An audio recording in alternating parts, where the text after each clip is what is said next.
Welcome back to the sweatshop. In today's video, we're going to be working on this 2019 Toyota Corolla. What we're doing on the Corolla today is we're going to be replacing this purge valve. This is relatively easy, but why we are replacing the purge valve is, well, we had a couple of codes that were stored, actually more than a couple. When I first scanned this car, it was something like 24 codes. The first code is a P0171, which indicates that it's too lean. And we also had a gross leak on the Evap system, which is code P0455. Now, the other code that we had that is kind of weird is the P0441, which indicates an incorrect flow. But saying that we have a gross leak led me to look for a vacuum leak because we also have a lean code. So we're obviously getting too much air past our monitoring sensors. I can't remember whether this one has a MAF or mass airflow. Regardless, we're getting too much air. So when I was diagnosing it, this guy had absolutely no vacuum. This thing was just letting whatever air through it, and you couldn't form a vacuum on either side, which means the valve is crap. Now, one thing with these guys here, whenever testing them, dependent upon how the valve works, you should definitely have vacuum on one side. However, some valves you'll get vacuum on both sides. Nonetheless, that can be confusing depending on how the system works. In this case, I'm not sure whether we should have it on either side, but when trying to pull a vacuum on either side of this thing, it's good. There are no leaks. This here is a brand new Toyota part, in case you're wondering. That's I don't know if it's visible there, but kind of visible. Yeah, that's our part number and all that wonderfulness. Yeah, I got this from the dealer because my aftermarket supplier, although they had the same part, was like $100+ more expensive. Nonetheless, this thing is not cheap. It's a pretty penny. Just shy of $200 up here in Canada, so it's probably like $50 down in the States. Nonetheless, we're going to be throwing this thing in. The symptoms that have gone away was a slight misfire or just a uneasiness with the engine whenever it was idling. We definitely don't have the vacuum leak anymore, so we're going to be replacing this, which hopefully takes care of our issues. If there are any issues that come up in the future, you'll be seeing another video or follow-up on this specific car, and we'll let you know whether this fixed all those three codes. Now, with regards to the codes, if you don't have a scan tool like this, not the end of the world. Most of the newer cars will store the codes, however, it won't affect the operation.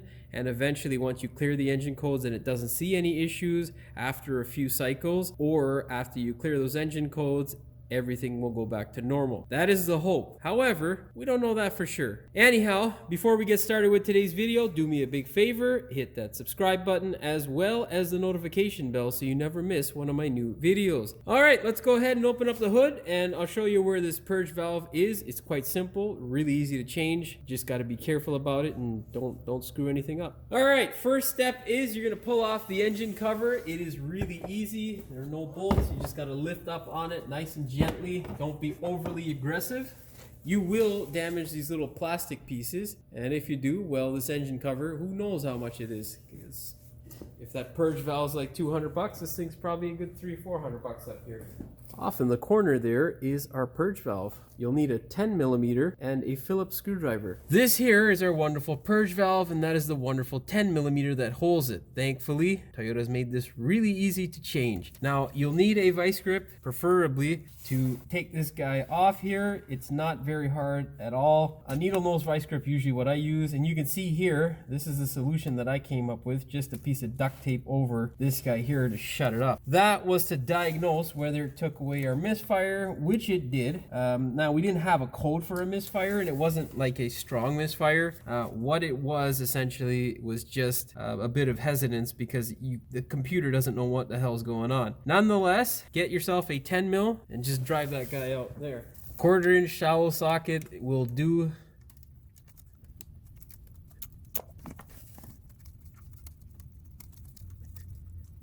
Put that in a safe place.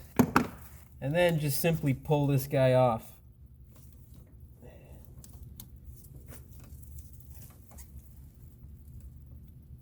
Oh, you mother. It's being nice and stubborn today. Now, we'll separate that with a little flat screwdriver and we can take it over to the bench and take care of it. Now, full disclosure, this thing was changed in the past before. I don't know exactly what the story is. However, this is not an OE part or something that looks reputable, to be honest.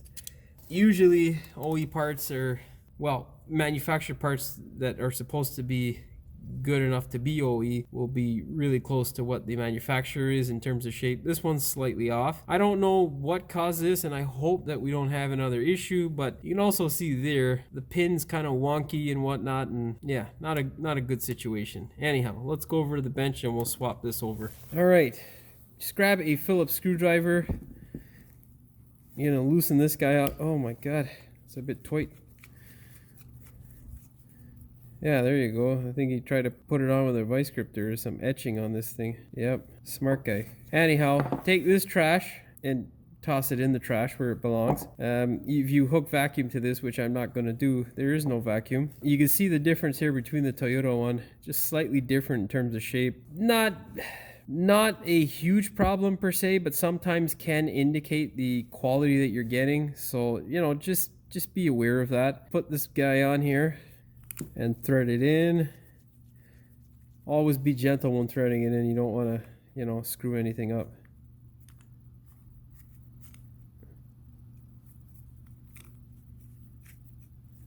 And then just tighten it up. Nothing too crazy. It's just a little valve.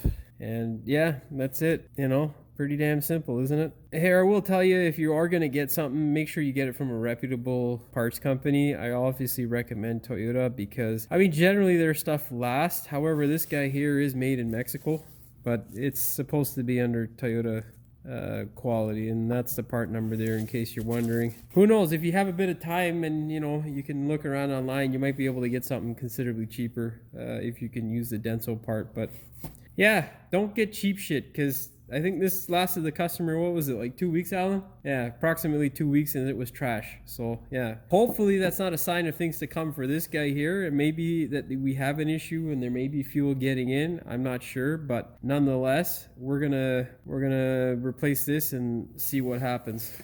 All right, you can plug all this in. So much fun.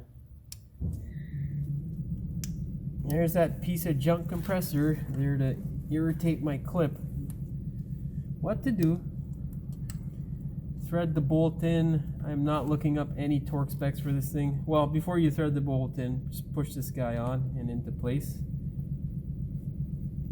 A little bit of WD-40 definitely goes a long way, but it's a small hole, so no biggie. Always catch the bolt by hand. You can also run it up by hand, it's just quicker.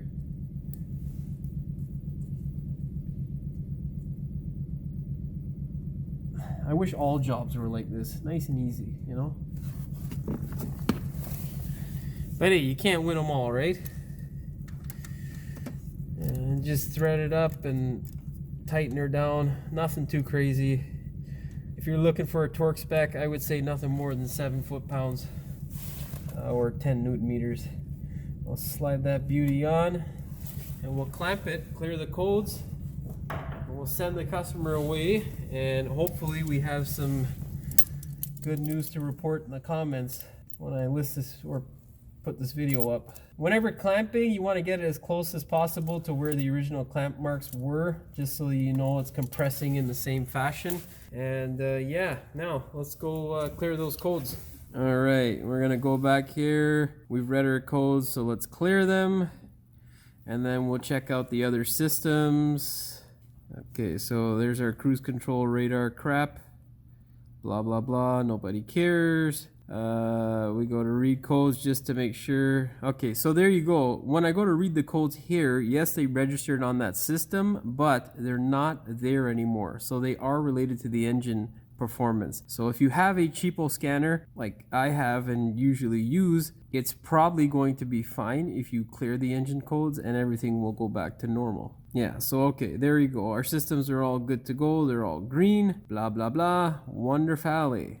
Let's exit this. We'll leave that be and let's go start this thing up. Change of plans. Before we go ahead and start this thing up, we're gonna put everything back together. What you wanna do is line up the holes for the oil cap and then this guy here, the dipstick, and it should fall into place. And once it does, just push it down.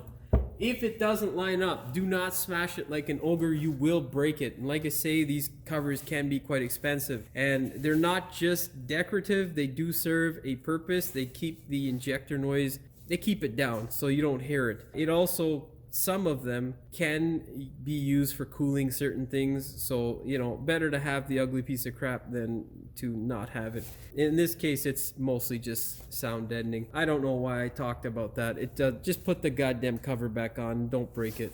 Well, we started it up, no check engine was present, and we don't have any sort of hesitance or any issues with the engine, so essentially we are good to go for now. We can send this thing on its way, have the customer drive it, and see if there are any issues that tissues just won't solve. That being said, that's all she wrote for this one. Hopefully you found the video entertaining as well as informative. If you did, please like, share, and subscribe. Don't forget to hit the notification bell so you never miss one of my new videos. And as always, thank you for watching. We will see you in the next one. Who the fuck is back there? Smashing some shit, eh? This one is our first one here. It's a P0171 101, as it says 171 on it on the fucking camera. So under, I don't know what the fuck I just said, under what? So when I was let's move this so that you're not blinded by the fucking lights. This thing's very reflective, you know, in the history of Purge. Now let's put this thing up in the air. Fuck. You know, when I don't have it on the goddamn hoist, I say let's put it up in the air. And when I have it on the hoist, I'll say let's fucking open the hood when I don't have to. That's has to be some form of dyslexia or some bullshit. Regardless, anyhow, that's all you really need. You only really need a motherfucking compressor. Change the plans before we go ahead and sandwich the, or what the fuck am I saying? Bango bingo baby. Yeah. Okay, that's all done. We can put this guy to charge, and I can, oh, it's still fucking recording. Yeah.